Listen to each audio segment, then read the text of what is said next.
오늘 함께 떠날 믿음의 여정은 야고보서 4장 1절에서 10절까지의 말씀입니다. 오늘 말씀의 제목은 겸손한 자입니다. 우리는 이 땅의 삶을 살면서 겸손이란 단어를 자주 사용하죠. 아마 세상에서 쓰는 의미는 자신의 입장을 겸양의 모습으로 나타내는 것이 겸손이 아닐까 싶습니다.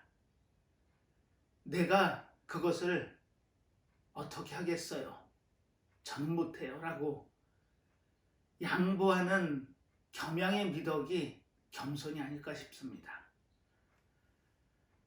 하지만 성경에서는 이 겸손을 그렇게 의미하고 쓰진 않습니다.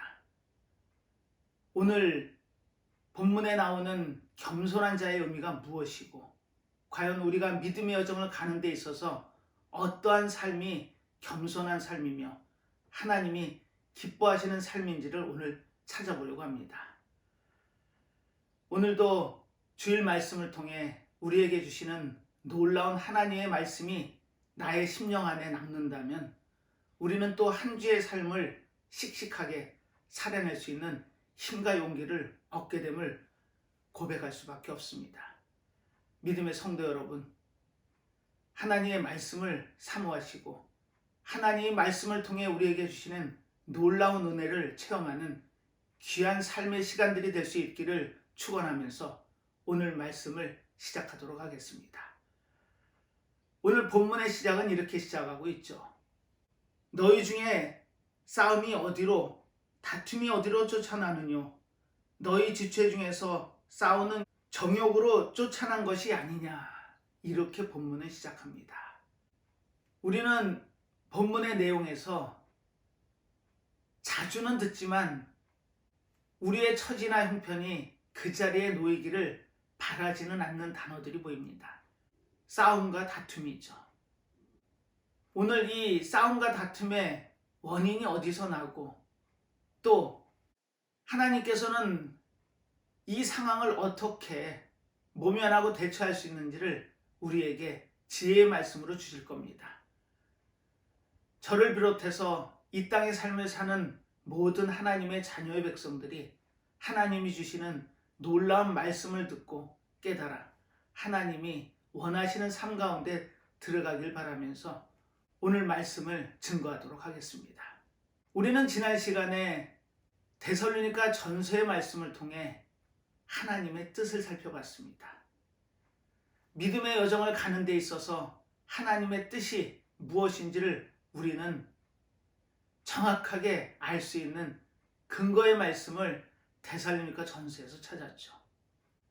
사도 바울이 소아시아에서 전도하다가 성령의 인도하심으로 유럽 전도로 선교의 방향이 틀어집니다.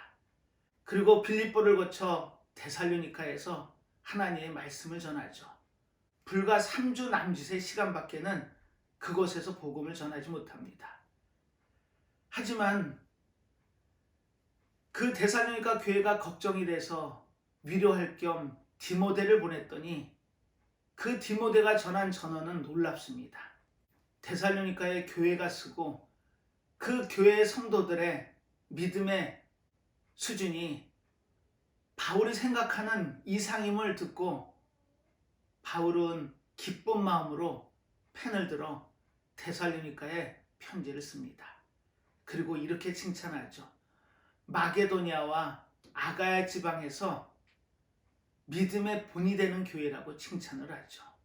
그리고 위로를 하기 위해 보냈던 디모데를 통해 오히려 그 데살로니가 교회의 모습을 통해 바울 일행이 위로를 받는 귀한 역사가 하나님의 놀라운 은혜로 임합니다. 그 데살로니가 교회는 디모데를 통해 사도 바울에게 한 가지 질문을 전합니다. 과연 때와 시기는 언제냐고. 거기에는 이유가 있습니다. 사도 바울을 통해 복음을 들은 데살로니가 교인들은 주님이 다시 오심에 약속하심에 어쩌면 자신들의 인생을 건 성도들도 있었을 겁니다. 생업을 포기하고 주님이 오실 날만 기다리며 간절한 마음으로 주님을 기다렸던 그와 같은 성도들도 있었죠. 하지만 바울은 그들에게 이렇게 권면합니다. 때와 시기는 하나님만 아시고 우리는 그 때와 시기가 우리에게 임할 때까지 하나님이 기뻐하시는 삶, 세상의 본이 되는 삶을 살자고 권면하고 있었죠. 하나님의 시간은 때와 시기로 옵니다. 우리는 그 시기를 두 가지로 보죠. 크로노스의 시간과 카이로스의 시간입니다. 물리적인 시간이 다 지나가면 하나님이 계획하신 결정적인 때가 온다는 것입니다. 그것이 카이로스의 시간이었죠. 하지만 사도 바울은 그 시기와 때를 너무 염두에 두고 삶을 살지 말라고 권면합니다. 그 때와 시기는 하나님의 주관이니 우리는 하나님이 기뻐하시고 세상의 본이 되는 삶을 사는데 전념하면서 하나님의 뜻이 어디에 있는지를 살펴보자고 데살로니가 교인들에게 전언을 통해 알려주죠. 하나님의 뜻이 무엇이었던가요? 거기에는 선을 쫓으며 어떤 모양이라도 악은 버리랍니다. 그리고 세 가지의 권면을 하죠. 항상 기뻐하라. 쉬지 말고 기도하라. 범사에 감사하자는 권면을 합니다. 그것이 어떤 의미였던가요? 우리가 어떻게 이 땅의 삶을 살면서 항상 기뻐할 수 있었을까요? 그 기쁨은 성령께서 주시는 의와 평강과 희락이었습니다.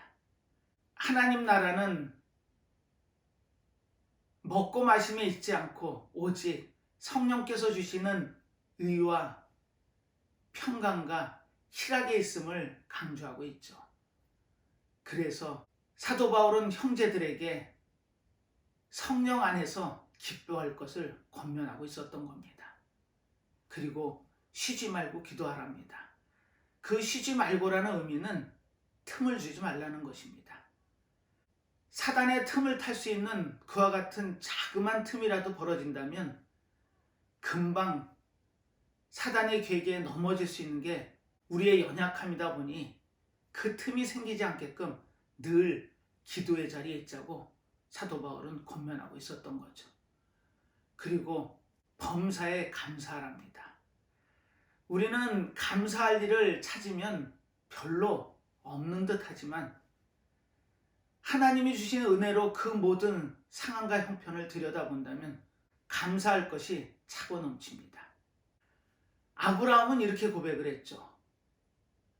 바랄 수 없는 중에 바라고 믿었다고. 이 바랄 수 없는 중에라는 의미는 against all hope입니다. 희망이 어디에도 없는 상황을 아브라함은 믿음으로 바라고 믿을 수 있는 그와 같은 자리에 있었습니다. 우리도 처지와 형편을 보면 바랄 수 없는 상황이 곳곳에 우리를 힘들게 합니다. 하지만 그 감사할 수 있는 넉넉한 마음을 하나님께서 우리에게 주시겠다고 약속하십니다. 이처럼 하나님의 뜻을 이루기 위해선 우리는 두 가지를 유념하자고 말씀을 드렸습니다.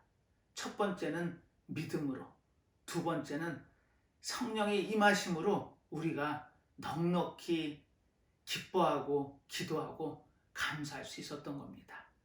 즉 하나님의 뜻은 하나님의 자녀의 백성들이 이 땅을 삶을 살면서 힘들고 어려울 때마다 하나님께 모든 것을 맡기는 믿음 안에 살면서 늘 행복한 마음 또 소망 가운데 살기를 하나님은 원하셨던 겁니다. 그 방법을 이렇게 세 가지로 정의해서 데살로니가에 전할 수 있는 사도 바울의 믿음 또한 아마 하나님이 주시는 은혜의 바탕이 있을 겁니다. 사랑하는 믿음의 성도 여러분, 이 땅의 삶을 살면서 힘들고 어려울 때마다 하나님의 뜻을 마음속에 새기십시오. 하나님께서는 우리가 이 땅의 삶 또한 행복하길 원하셨고 소망 가운데 살기를 원하셨음을 마음속에 간직한다면 우리는 믿음으로 성령의 충만한 가운데 기뻐하고 기도하고 감사할 수 있습니다. 오늘 이 땅의 삶 가운데 하나님의 뜻을 실천해서 이 땅의 삶 또한 소망과 기쁨으로 바꿀 수 있는 믿음의 사는 우리 모두의 삶이 될 수 있기를 축원하면서 오늘 본문 말씀을 증거하도록 하겠습니다. 오늘 본문은 야고보서입니다. 성경에는 여러 명의 야고보가 등장하죠. 지금 오늘 보는 본문의 저자는 바로 예수님의 육신의 동생인 야고보가 쓴 일반 서신입니다. 야고보서 1장 1절에는 이렇게 시작합니다. 하나님과 주 예수 그리스도의 종 야고보는 흩어져 있는 12지파에게 문안하노라. 이 1절의 내용을 살펴보면 이 서신이 읽혀지는 대상을 알 수가 있습니다. 12지파랍니다. 이스라엘 온 백성을 얘기하죠. 예수를 나의 구주로 고백한 이스라엘의 모든 지파들에게 전하는 서신이 바로 이 야고보서입니다. 사도 바울이 쓴 서신은 한 교회를 지목하고 보낼 수 있었지만 지금 야고보가 쓴 이 서신은 흩어져 있는 디아스포라된 예수님을 나의 구주로 고백한 이스라엘 백성들에게 보내는 서신이 오늘 보는 야고보 서신입니다. 야고보가 이 서신을 쓴 데는 이유가 있습니다. AD 57년경 사도 바울이 로마서를 통해 이신칭의를 통해 우리의 믿음을 강조했죠. 오직 믿음으로 말미암아 우리가 하나님으로부터 의로운 자라는 칭함을 받고 구원을 받을 수 있다라는 놀라운 고백이 이신칭의입니다. 그러다 보니 하나님의 자녀의 백성들이 이 믿음을 강조하다 보니 행위가 따라주지 않았던 겁니다. 야고보의 별명이 무엇이었던가요? 낙타의 무릎입니다. 그만큼 기도의 자리에 있었던 것이 야고보였습니다. 그리고 하나님을 믿고 예수 그리스도를 나의 구주로 고백한 하나님의 자녀의 백성들이 온전한 신앙 가운데 기쁨과 소망 가운데 살아갈 수 있도록 늘 기도의 자리에 있었던 인물이 야고보였습니다. 그 야고보가 믿는다 하면서 행위가 따라주지 않는 성도들의 모습을 봤을 때 얼마나 안타까웠을까요?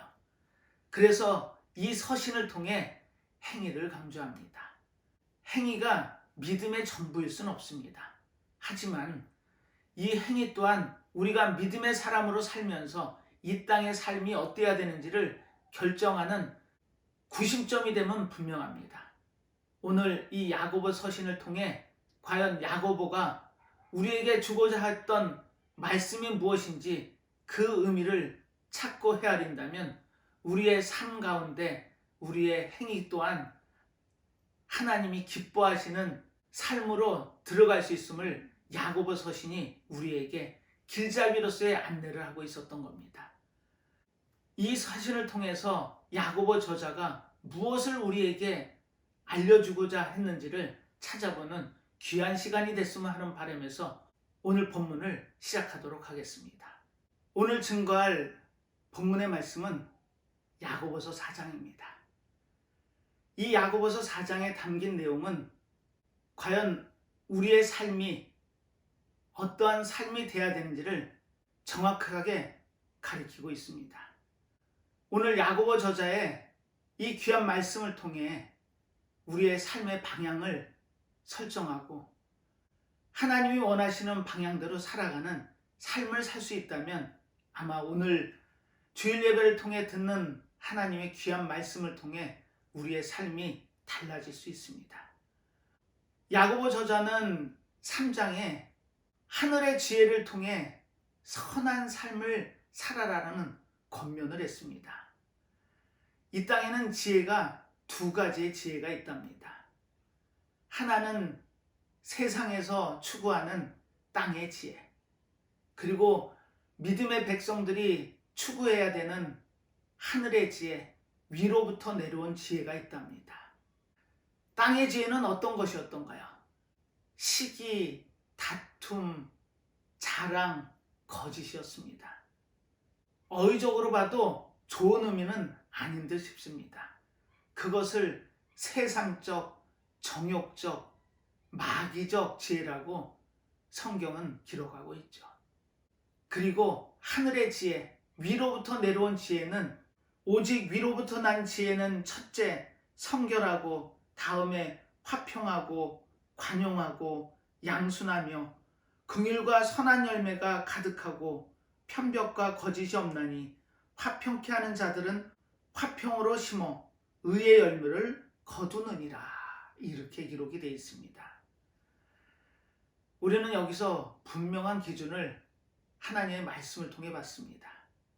이 땅의 삶을 살아가는 데 있어서 세상의 지혜, 땅의 지혜를 추구할 것이 아니라 하나님의 지혜, 위로부터 내려온 지혜로 살면서 의의 열매를 맺자고 강조하고 있습니다. 그리고 4절은 이어서 기록이 되어 있지만 다른 내용이 아니고 그 지혜를 통해 이 땅의 삶을 살 때 어떠한 결과를 얻고 또 우리는 어떤 삶의 방향으로 가야 되는지를 방향을 제시하고 있습니다. 본문을 자세히 살펴보면서 과연 야고보 저자가 원한 겸손한 자의 삶이 무엇인지를 찾아보고 그 의미를 통해 우리의 삶의 방향을 설정해 보려고 합니다. 오늘 본문 1절의 내용은 이렇습니다. 너희 중에 다툼이 어디로 쫓아나느뇨? 너희 지체 중에서 싸우는 정욕으로 쫓아난 것이 아니냐? 이렇게 기록이 되어 있습니다.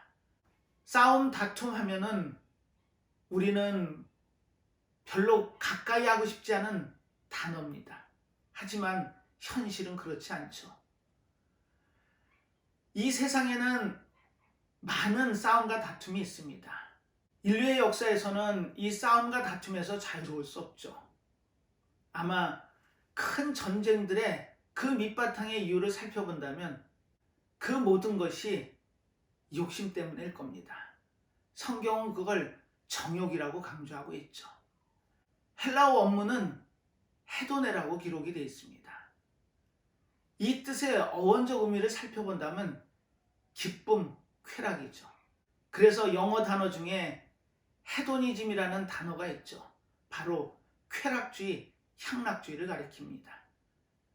이 헬라어 헤도네에서 어원을 두고 있죠. 그렇다면 이 정욕이 바로 기쁨에 기반한 것입니다.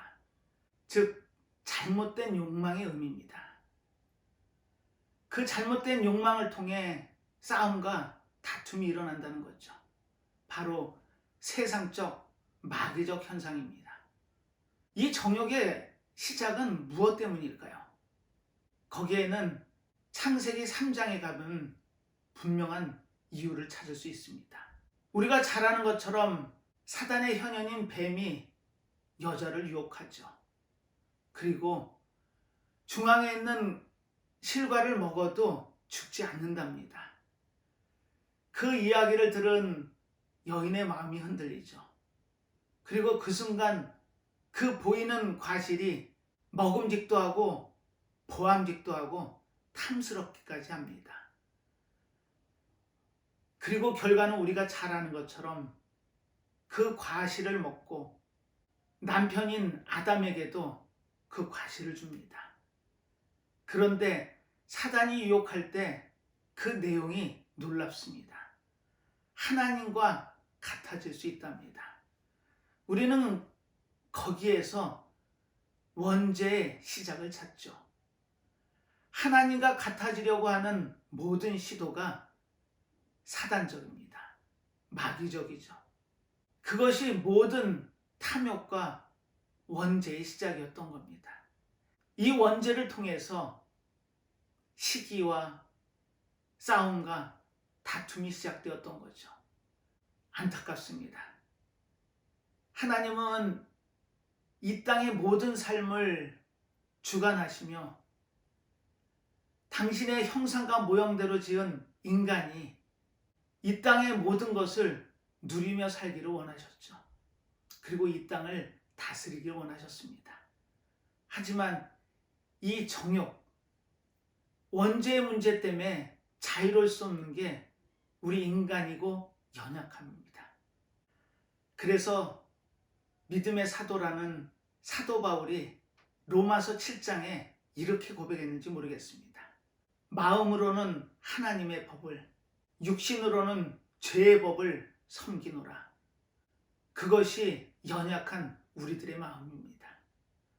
마음으로는 주님을 나의 구주로 고백하고 그분을 믿는다 고백하지만 연약한 육신으로는 세상을 쫓을 수도 있는 것이 우리의 연약함일 수 있다는 것입니다. 프랑스 경제학자 세르주 라투슈는 자신의 저서인 낭비 사회를 넘어서라는 책에서 이렇게 강조합니다. 그 낭비의 의미가 무엇이었던가요? 바로 인간의 욕심에서 시작된다고 정의합니다. 우리는 물질의 풍요 속에 지금 현대를 살고 있죠. 그리고 이 현대를 이끌어가는 소비지향적인 요소들 중에 소비를 극대화시키는 세 가지 요소가 있다고 세르주 라투슈는 이야기하고 있죠. 그 세 가지에는 광고, 신용카드, 그리고 계획적 진부화가 들어가죠. 사실 이 계획적 진부화라는 단어는 우리에게 좀 익숙하지 않은 단어일 수 있습니다. 경제 용어죠. 이 진부화를 통해 심리적이든 제품의 질이든 3년이라는 기간을 넘지 않도록 조성이 된답니다. 그러니 그 짧은 시간이 지나면 왠지 바꿔야 될 것 같고 같은 기능에 좋은 제품이 있음에도 불구하고 새로운 제품에 눈길이 갈 수밖에 없게 소비를 조정한다는 것이죠. 바로 끝없는 욕심에 의해서 이와 같은 결과가 초래된답니다. 믿음의 여정을 가고 있는 우리들에게도 시사하는 바가 큽니다. 과연 나의 정욕이 어느 위치에 있는지를 오늘 살펴보고 세상의 지혜가 아닌 하늘의 지혜를 쫓는 믿음의 여정을 가기를 바라는 의미에서 오늘 본문을 증거합니다. 2절의 증언입니다. 너희가 욕심을 내어도 얻지 못하고 살인하며 시기하여도 능히 취하지 못하나니 너희가 다투고 싸우는도다. 너희가 얻지 못하면 구하지 아니하며 구하여도 받지 못하면 정욕으로 쓰려고 잘못 구함이니라. 아멘. 우리는 2절에서 얻지 못하면 구하지 않기 때문이랍니다. 이 의미가 어디에 있을까요? 하나님의 자녀의 백성은 이 땅에 태생적으로 구하면서 살게끔 하나님은 창조하셨습니다. 하나님께 모든 것을 맡기는 삶을 살기를 원하셨던 거죠. 하지만 앞에서 본 그 원죄의 의미 때문에 탐욕이 들어가고 하나님과 같아지려는 자존감에 하나님과 떠나서 살게 되는 삶을 살게 됐던 겁니다. 그러니 그 시작은 욕심에 있었던 거죠. 그 탐욕에 우리의 마음을 빼앗겼던 겁니다. 그러니 시기하고 질투하고 심지어는 살인을 통해서도 취하지 못하는 그와 같은 결과를 초래하게 됐던 거죠. 이처럼 2절에 강조한 구하지 아니함이라는 의미는 우리의 자존감이 커져서 하나님 위에 있게 된 겁니다. 오늘 겸손이라는 단어를 찾아보는데 그 앞에 교만이 등장하죠. 교만과 겸손의 차이는 어디에 있을까요? 성경에서는 교만한 자와 겸손한 자를 정확하게 구분합니다. 교만한 자는 하나님의 뜻을 따르지 않는 자고 겸손한 자는 하나님 말씀 따라 사는 사람입니다. 즉 하나님 말씀 위에 있는 자가 교만이고 하나님의 말씀 아래에 있는 자가 겸손이라는 것입니다. 과연 나는 어느 자리에 있는지를 한번 살펴본다면 지금 살고 있는 믿음의 여정의 삶 가운데 나의 위치를 확인할 수 있을 겁니다. 그런데 하나님의 자녀의 백성으로 하나님께 모든 것을 구하는 삶을 살아야 됨에도 불구하고 구하지 않는 삶을 사는 것은 이유가 어디에 있을까요? 자신이 할 수 있답니다. 자신이 모든 것을 할 수 있다라는 그 교만함이 하나님과의 관계를 끊게 만들었던 것이죠. 그리고 그 삶의 모습이 어떻던가요? 교만한 자가 늘상 싸움의 자리에 있고 다툼의 자리에 있으며 얻어지는 것이 없답니다. 코람데오라는 말이 있죠. 하나님 앞에서 이 땅의 삶을 살면서 하나님의 영광 아래 살아야 함을 강조하는 단어가 코람데오입니다. 그런데 자신이 드러나서 그 교만함 가운데 하나님과 멀어지고 하나님의 순종하지 않는 자의 삶이 결과가 어떤지를 오늘 본문은 우리에게 알려주고 있었던 거죠. 그리고 3절에서는 구하여도 받지 못하면 정욕으로 쓰려고 잘못 구해서 그렇답니다. 이 정욕의 의미는 우리 정확하게 압니다. 잘못된 욕심이죠. 그 잘못된 욕심을 채우기 위해 하나님으로부터 멀어진 자들이 쓰려고라고 성경은 증언한 것처럼 이 쓰다라는 의미는 자유롭게 사용하다라는 의미죠. 우리는 그 의미를 누가복음 15장 탕자에 비해서 그 쓰다라는 의미를 찾아볼 수 있죠. 아버지로부터 자신의 분깃을 미리 받은 그 아들이 세상에 나아가 허랑방탕하면서 자유롭게 쓰기 위한 자신의 욕심 때문에 그와 같은 일을 벌리게 되죠. 그때 쓰는 단어가 자유롭게 쓰려고 합니다.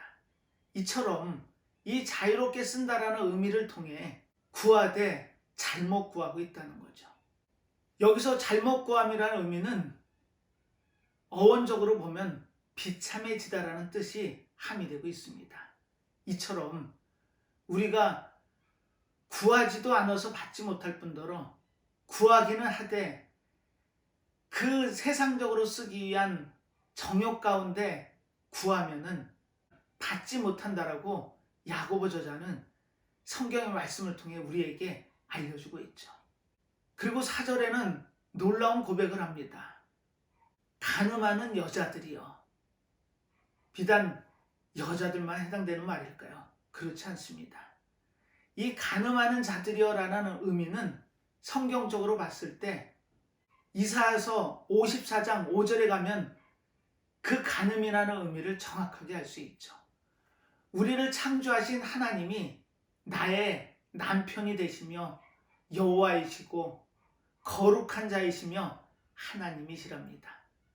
하지만 성경에서는 하나님과 믿음의 백성인 이스라엘 백성, 즉 오늘날의 성도를 의미하죠. 그 관계를 부부관계로 정의합니다.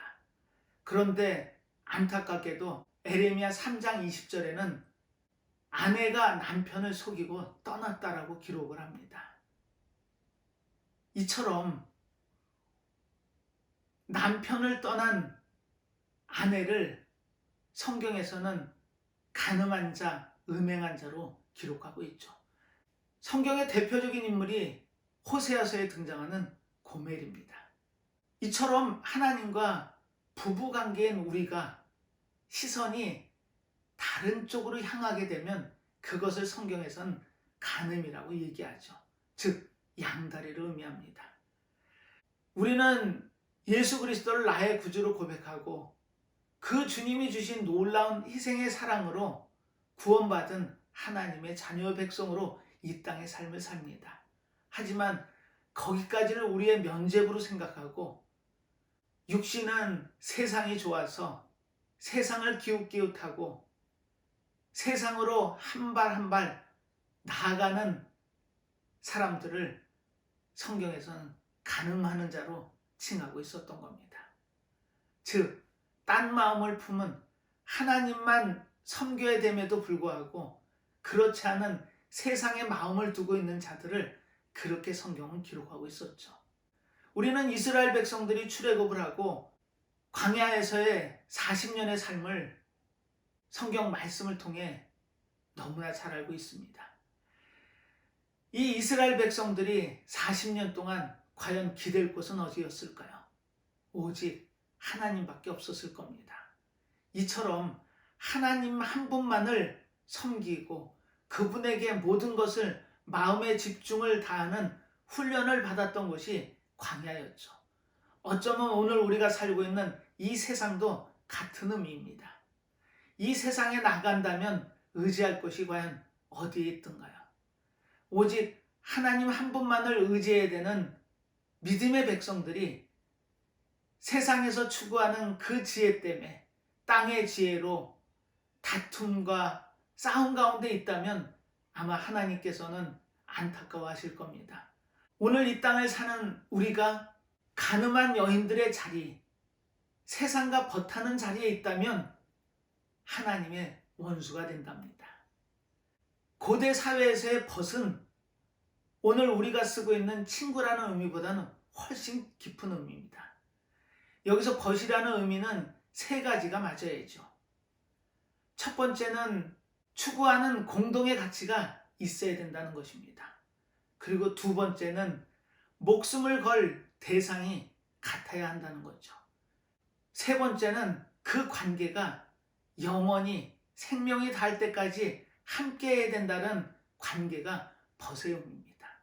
이처럼 세상과 벗을 한다는 것은 세상의 모든 것을 걸고 끝까지 세상과 함께 하겠다는 의미가 되겠죠.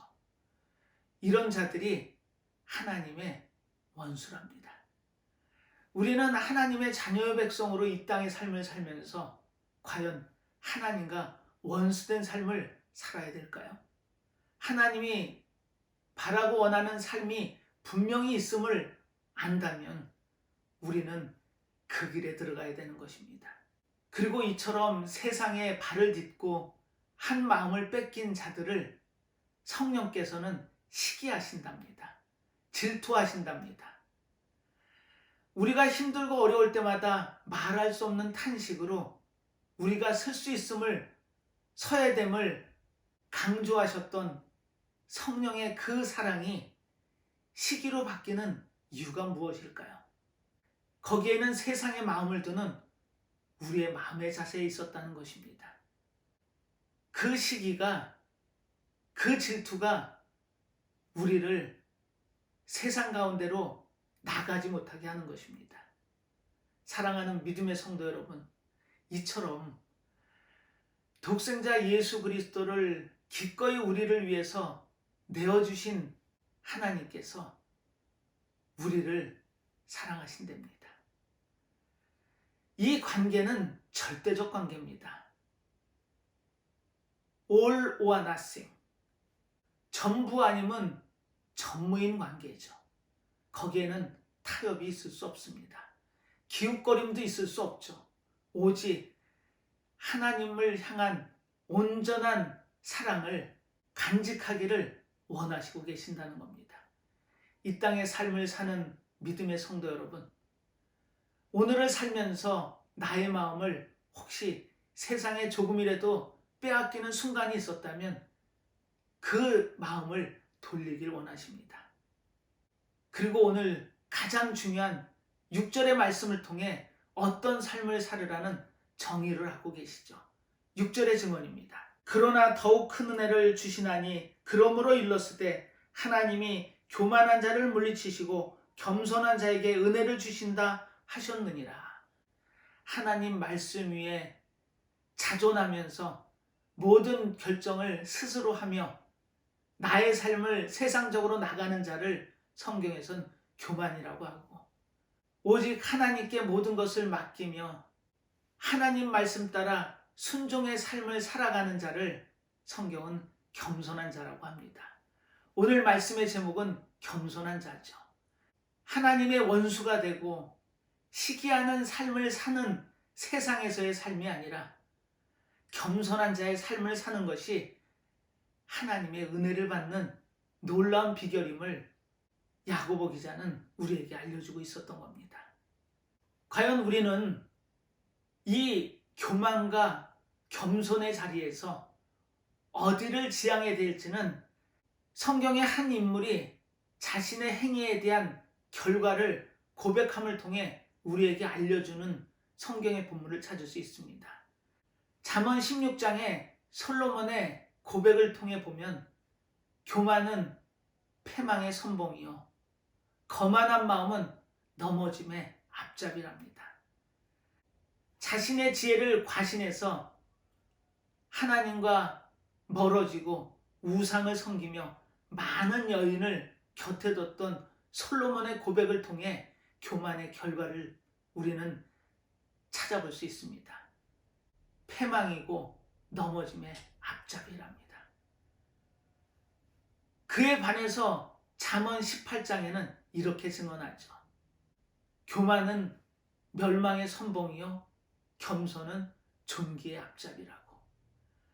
오늘 야고보 기자가 강조한 겸손한 삶으로 들어가는 3가지 방법을 우리가 실천해낼 수 있다면 10절의 증언처럼 이 결과를 우리는 분명히 맞을 수 있을 겁니다. 주 앞에서 낮추라. 그리하면 주께서 너희를 높이시리라. 우리를 높이시겠답니다. 우리를 존귀한 자로 만들어주시겠답니다. 우리는 그 길을 알 수 있다면 당연히 그 길을 가야 되지 않을까요? 오늘 겸손한 자가 가야 될 3가지 길을 성경의 말씀대로 찾아보면서 그 방법을 마음속에 새겨봅니다. 첫 번째는 마귀를 대적하랍니다. 세상으로 우리를 끌고 들어가 영원한 어둠 속에 가두기를 원하는 이 사단의 괴계에 넘어지지 않는 방법은 한 가지밖에 없습니다. 사도 바울이 에베소 교회에 했던 전신갑주가 무엇이었던가요? 진리의 허리띠, 의의 흉배, 복음의 신발, 믿음의 방패, 구원의 투구, 이 5가지를 통해 우리를 보호하랍니다. 그리고 마귀에 대적할 수 있는 무기를 손에다 들려주시죠. 바로 성령의 검, 하나님의 말씀입니다. 우리가 마귀에게 대적할 수 있는 유일한 길은 바로 하나님의 말씀이었던 겁니다. 예수님께서 공생의 사역을 시작하실 때 마귀로부터 3번의 시험을 받으시죠. 그 모든 것을 이기신 방법이 하나님의 말씀이셨습니다. 우리 또한 하나님의 말씀 아래 살면서 성령의 인도하심 따라 그분의 손에 우리의 몸을 맡기는 겁니다. 그렇다면 우리는 마귀에 대적할 수 있는 길이 열린다는 것이죠. 겸손한 자가 살아야 되는 2번째 삶이 있죠. 바로 하나님을 가까이 하랍니다. 이 가까이라는 의미가 어떤 의미였을까요? 손을 깨끗이 하고 마음을 성결케 하랍니다. 손을 깨끗이 하라는 것은 외적인 행동이고 마음을 성결케 하라는 것은 내적인 행동입니다. 외적, 내적 행동이 하나님께로만 향하라고 권면하고 있었던 거죠. 세상에 발을 두는 것을 원하지 않으심을 시기의 마음을 통해 우리에게 주지시키고 계셨던 겁니다. 그러니 그 세상으로 향했던 마음을 돌이켜 오직 온전히 하나님만 바라보기를 원하시는 것이 하나님을 가까이 하는 마음이었습니다. 3번째는 슬퍼하고 애통하랍니다. 마태복음 5장에는 산상수훈이 기록이 되어 있죠. 그리고 팔복을 증언하죠.